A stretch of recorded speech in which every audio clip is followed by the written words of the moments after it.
अब एक मामला आपको सुनाने जा रहे हैं जो कि कहीं ना कहीं स्टूडेंट और रैगिंग से जुड़ा हुआ है। जी हाँ, हालांकि एफआईआर में, जी हाँ, मैं एफआईआर की बात कर रहा हूँ, कुछ इतना खतरनाक ही था मामला कि एफआईआर की नौबत आ गई। और पिछले 50 दिनों से ये मेरे सामने अब्दुल हारिस है जो बिस्तर में थे और बात करने की हालत नहीं थी। जी हाँ, बहुत इमोशनल और फिजिकल ट्रॉमा से गुजरे हैं और 25 से ज़्यादा स्टिचेस पड़े इनके बदन में।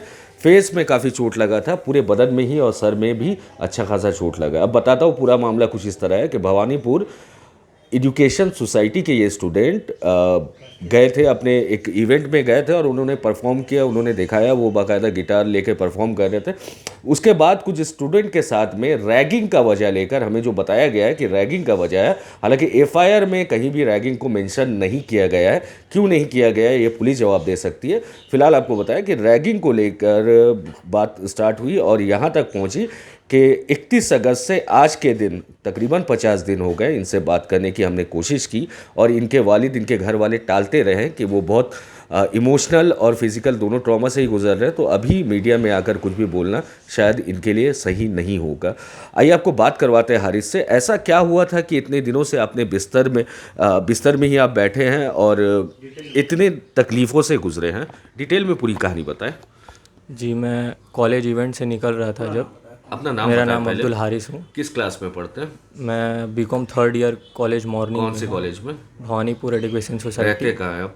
मैं 65 रिबन स्ट्रीट में रहता हूँ। अच्छा, ठीक है। जी, और कितने तारीख की ये बात है? ये 31 तारीख सैटरडे की बात है। क्या हुआ था उस दिन? उस दिन मेरा सर इवेंट था। 31 तारीख कौन सी महीने का?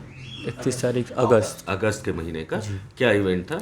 ये मेरा टैलेंट का कुछ शो था, तो ओके। हमारा टैलेंट में मेरी एक ही हॉबी थी गिटार बजाना, तो मैं गिटार बजाने गया था। जी। तो हमारा इवेंट 4 PM तक चल रहा था। तो हमने बाहर ख़त्म होने के बाद कोल्ड ड्रिंक्स पीने के लिए एक दुकान में गया कॉलेज के बाहर में। तो वहाँ पर कुछ लोग ऑपोजिट साइड में, रास्ते के ऑपोजिट साइड में कुछ लोग खड़े थे जो कॉलेज के पास आउट कुछ स्टूडेंट्स थे। तो वहाँ पर जब हमने कोल्ड ड्रिंक्स पीने के लिए कांच के बोतल में जो अभी भी मिलते हैं, वो हमारा दोस्त निकाल के फ्रिज से निकाल के दे रहा था हम लोगों को।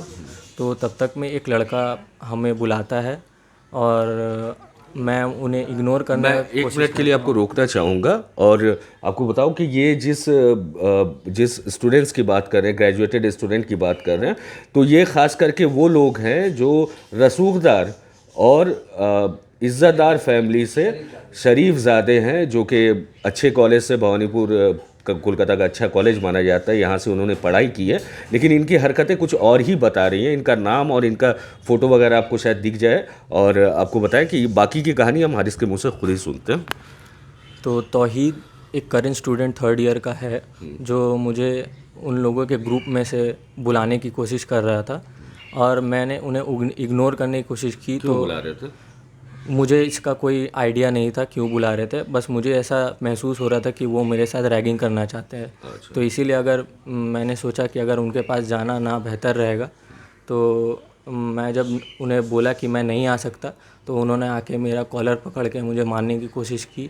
बस और इतनी सी बात पे? इतनी सी बात पे, और उन्होंने बोला कि क्या तुम नहीं जानते हो हम लोग कौन है, मेरे बुलाने पे क्यों नहीं आए। हाँ, और उसके बाद कांच का बोतल मेरे सर पे चलाने की कोशिश की, तो उस दुकान वाले ने मैं आपके तो दोस्त भी आपके साथ होंगे? हाँ, कुछ दोस्त थे जो हमारे साथ थे, लेकिन वो लड़ाई झगड़े में इस मामले में नहीं रहते, और वो बहुत कमज़ोर थे। उन्होंने जब देखा कि इतने सारे लड़कों ने मुझे हमला किया है, तो वो खुद पीछे हट गए। कुछ लड़के थे जो हटाने की कोशिश भी कर रहे थे, तो उनको भी उन्होंने मार के हेलमेट से और बहुत थप्पड़ मार के या लात घुसा चलाकर उन लोगों को भगा दिया गया, और मुझे ही टारगेट करके इतना मारने की कोशिश की गई। अच्छा, आपके घर वाले हमें बता रहे थे कि ये एक बार हमला नहीं हुआ, एक बार से ज़्यादा किया गया। जी, ये पहली बार जब हमारे दुकान के सामने लड़ाई हुई, तो पब्लिक 4:15 के बीच में ये अच्छा, झगड़ा शाम के 4 सवा जी 4 बजे। जी। और कॉन्सर्ट ख़त्म होने के बाद मेरे हाथ में गिटार भी था। अच्छा। ठीक है, तो ये मुझे भी कंफ्यूजिंग है कि मेरे हाथ में गिटार था या क्या, किस वजह से मेरे साथ ऐसा करने की कोशिश की गई। तो वो झगड़े में पब्लिक ने हमें हटाकर अलग कर दिया, तो हम लोगों ने आगे बढ़कर अपने घर जाने की कोशिश कर रही थी, हम लोग निकलने की कोशिश कर रहे थे। तो उससे पहले कि हम लोग निकल जाते, कुछ लड़के बुलेट में आए, हेलमेट, बाला जो पंजाबी लोग कड़ा स्टील के पहनते हैं, और कुछ लड़के ने आपके पंचर भी पहने हुए थे, और आपके चाबी से भी हमें मारने की कोशिश की, जो कि शार्प ऑब्जेक्ट है। मेरे सर में चाबी से मार के हमें हार्म करने की कोशिश की। कहाँ कहाँ आपको चोट आया था? हमारे होंठ में 13 स्टिच थे, अच्छा। और मेरे आँख में हेलमेट से और घूसे से मारी गई थी, और मेरे सर के राइट साइड में यहाँ पर हमारा 5 स्टेपलर मारा गया था, और पीछे में 7 स्टेपलर मारा गया था। अच्छा जी। तो आपको वहाँ से अस्पताल कौन लेके गया? हम लोग जो दोस्त लोग थे, एक दो दोस्त जो मेरे साथ थे, वो लोग मार के जैसे ही जो गुंडे लोग निकल गए, तो हम लोगों ने कोशिश किया जब वीडियो बनाने का, तब तक मैं पूरे खून से लथपथ था। उसके बाद हम लोग कॉलेज भाग के कोशिश किए कि कॉलेज के अंदर चल जाएंगे तो हम लोग सेफ़ हो जाएंगे, ताकि हमारा कॉलेज में मैम और जितने भी डीन है वहाँ पर हमने कंप्लेन करने की कोशिश की। तो तब तक वहाँ से मैम ने मुझे ऐसे हालत में हॉस्पिटल भेजना सही समझा, सिक्योरिटी के साथ में। तो हमने हॉस्पिटल गया, और हॉस्पिटल में हमारा चेकअप हुआ, फिर SSKM में पूरा चेकअप हुआ। फिर रात में हम जब निकले वहाँ से, तो फिर पुलिस केस किए भवानीपुर थाना में जाके, क्योंकि ये भवानीपुर कॉलेज का ही मामला था, इसलिए। अच्छा, उसके बाद से अभी आप कॉलेज जा रहे हैं या बिल्कुल नहीं जा रहे हैं? नहीं, अभी तो नहीं जा रहे हैं। अच्छा, इस कॉलेज में आपने बताई है कि आपके साथ में ऐसा कुछ हुआ है? जी जी। टोटल कितना स्टिचेस आया था? लगभग 25 स्टिचेस। 25 स्टिच आया था। अच्छा, ये लोग थे कौन? आप इनके बारे में थोड़ा डिटेल में बताएं।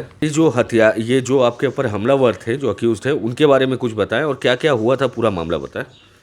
सर देखिए, ये पहला लड़का है जो मुझे बुलाने की कोशिश कर रहा था। क्या नाम है इनका? तौहीद नाम है इनका। ये कोलू टोला में रहते हैं, राजा बाज़ार के साइड। अच्छा। और हम इनके बारे में कुछ नहीं जानते थे, और जबकि नहीं जानते थे तब भी ये मेरे साथ फोर्स करके मुझे कॉलर पकड़ के टान के लेके जाने की कोशिश कर रहे थे। फेलो स्टूडेंट है? ये हमारे 3rd ईयर के ही स्टूडेंट है, जो हमारे कोर्स में नहीं, अलग डिपार्टमेंट में है। आपने इनको देखा है ऐसे? जी, सिर्फ देखा है, हमारा कभी बातचीत या ऐसा कुछ भी नहीं हुआ है। अच्छा। और हमारा उस दिन ये कॉन्सर्ट था। अच्छा, ये देखा है आप? जी, ये गिटार का कॉन्सर्ट था हमारा। अच्छा, ये आप प्ले कर रहे थे? जी, उस दिन मैं 4:30 बजे करीब यही प्ले करके निकल गया। ये आपका कंसर्ट चल रहा था, इसमें आपने प्ले किया, और ये लोग आपके दोस्त हैं? ये हमारा एक दोस्त है, और ये पहली बार लड़ाई जब हुआ तो हमारा कुछ चोट लगा था हमारे चेहरे में, तो हम वीडियो बना रहे थे। उसी के लिए हम लोग आगे बढ़ के रुके थे वीडियो बनाने के लिए। फिर फाइनली क्या हुआ? उसी वक्त कुछ लड़के ने आकर हमारे साथ ऐसा कुछ किया, देखिए। और ये हमारा टैक्सी में जाने के वक्त का चोट है, जो हेलमेट से, बाला से और पंचर से मारने की कोशिश की गई। और ये थाना में हम जब रिपोर्ट करने गए थे, और ये बाइक से भाग रहे थे। अच्छा, वो लोग जब भाग रहे थे? जी, हमें मौका नहीं मिला वीडियो बनाने का पूरा। अच्छा, और लोगों की तस्वीर है आपके पास में जिन्होंने आपके ऊपर हमला किया था? देखिए, ये 2 लड़के थे। इनका नाम बताएं। ये सेकंड बार में सभी 20-25 लड़कों को लेकर आए थे। ये और ये जो लड़के हैं, ये राजा बाज़ार के हैं, ये कोलू टोला के हैं। क्या नाम है इनका? इनका नाम जैद है। अच्छा, और इनका नाम जीशान है। जीशान कहाँ के रहने वाले? ये राजा बाज़ार के रहने वाले। ये जीशान। अच्छा,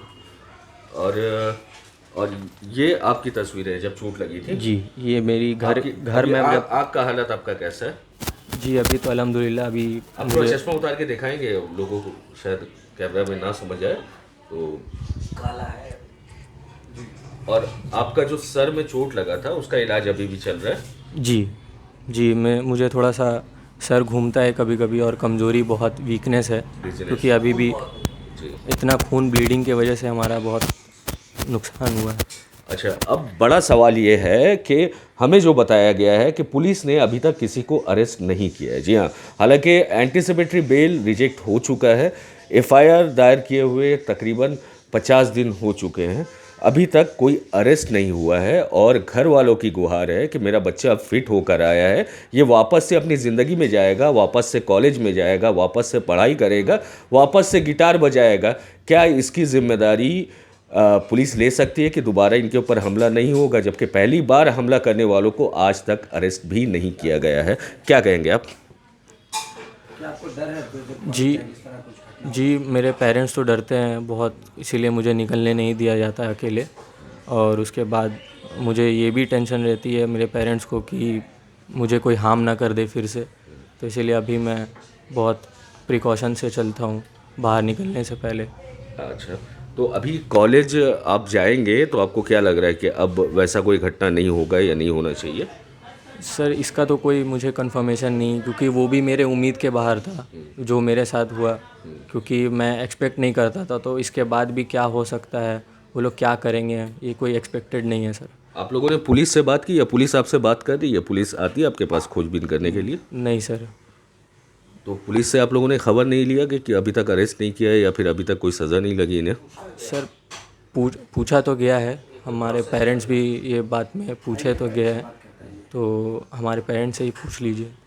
अच्छा, तो बेहतर होगा कि आइए हम इनके वालिद से बात करवाते हैं जो यहाँ हमारे साथ हारिस अब्दुल हारिस के वालिद साहब हैं, मोहम्मद जावेद साहब। आइए इनसे पता करते हैं कि ये जो मामला पूरा गुजरा उनके ऊपर में, इन्होंने किस तरह इस ट्रॉमा को सरवाइव किया और वो दिन कैसा गुजरा था जब उन्होंने अपने औलाद को लहू लुहान देखा था, और आज का दिन कैसा है, आज वो कैसा फील कर रहे हैं या फिर क्या उम्मीदें हैं उनको।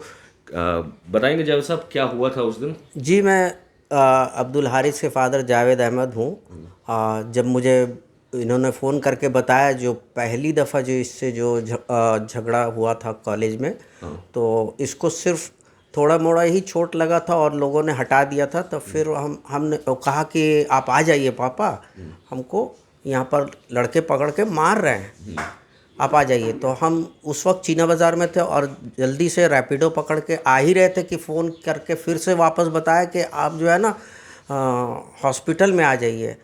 तो क्योंकि हम एकदम खून से भरे हुए हैं, लथपथ है। हमने कहा कि ऐसा क्यों, अभी तो तुम बताए कि झगड़ा हुआ, आप आ जाइए। फिर कि हाँ, दोबारा हमको पकड़ के वो लोग पटक के मारा है, सब 6 फुट 3 इंच। हमने कहा कि तुमसे कोई गलती वलती तो नहीं हो गया था? कह रहे कि हम तो उन लोगों को जानते पहचानते भी नहीं है। तो हम जैसे ही पहुँचे तो देखा कि ये लोग SSKM में उनका जो गार्ड है, सिक्योरिटी लेके पहुँचे हुए थे। टिकट बना के जब वो दिए हमको, हैंड ओवर करके वो चले गए।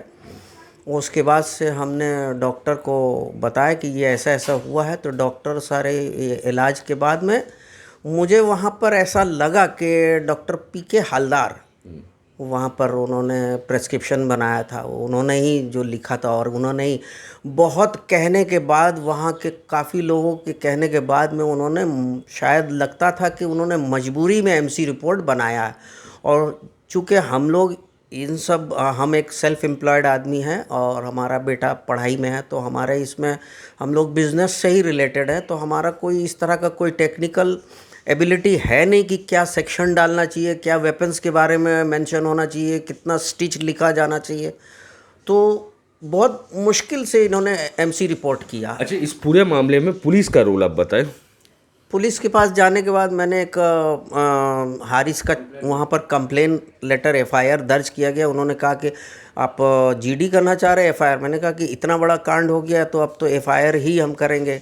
और उसी रात हम लोग जो है अनकरीब 10 बजे के करीब पहुँचे थे, 9:45 10:15 ऐसा कुछ था।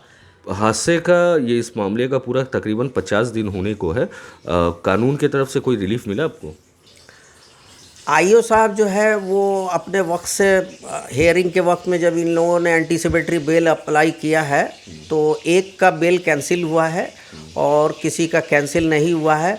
बाकी कुछ इन लोगों का जो है डेट ले लेते हैं और स्टॉप प्रेस कुछ होता है, टेक्निकल कुछ होता है जो वो ले लेते हैं। तो IO साहब से पूछने से यही पता चलता है कि देखिए ये प्रोसेस जो है लीगल प्रोसेस है, आहिस्ता आहिस्ता होगा। पुलिस का मामला है और वो आहिस्ता आहिस्ता सभी का जो है बेल कैंसिल होगा। हाँ, और इसमें वक्त लगता है। तो हमने कहा कि भाई हम तो जानते नहीं है, हम लोग इंतज़ार ही कर रहे हैं कि कुछ आगे अच्छा नतीजा आए, कुछ सबक के एतबार से इन लोगों को कुछ मिले कि हाँ ऐसा मेरे बेटे के साथ हुआ, कल किसी और के बच्चे के साथ, यह सोसाइटी कमज़ोर ना हो इस सब को श्रेय देते हुए। अच्छा, जिन लोगों ने हमला किया आपके बेटे पर, उनकी तरफ से आप लोग को कोई कॉम्प्रोमाइज करने के लिए या कोई धमकी इस तरह कुछ बातें आई सामने? हाँ, अपने कुछ ऐसे लोग फ़ोन किए थे कि हम जो है पार्टी के हैं, हम लोग जो है चाहते हैं आप इनको रफ़ा दफ़ा कीजिए, सलट लीजिए, कॉम्प्रोमाइज़ कीजिए, और हम ये बोल रहे हैं फ़ला जगह के फ़ला पार्टी ऑफिस के ये बोल रहे हैं।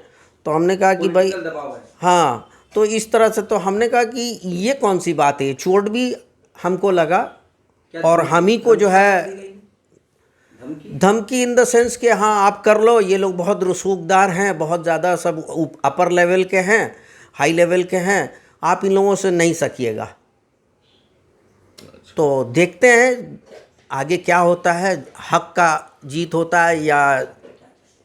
अच्छा, अब अभी चाहते क्या है? हम ये चाहेंगे कि पुलिस जो है इसको अपने प्रोसेस को जो है उसको एक्सपीडाइट करे, एक्सपीडाइट करने के बाद में इसको लीगल जो इसकी जो रेमिफिकेशन होनी चाहिए इन बच्चों के ऊपर, मतलब कि एक ऐसा ये हो कि दूसरों बच्चों को, दूसरे पूरे माशरे को सबक मिले कि ये नहीं होना चाहिए। आप तो कोई ये नहीं है ना, आप रैगिंग करके किसी का जान ले लेंगे। अब ये रैगिंग चलते रहा यहाँ तो ये पता चलेगा कि अच्छा ये होते आ रहा है, ये चलता है, ये सब कोई बर्दाश्त कर लेगा। हाँ, रैगिंग होता है, रैगिंग में 25 स्टिच भी लग सकता है। तो सबके माँ बाप को तैयार रहना पड़ेगा, बेटा बेटी को।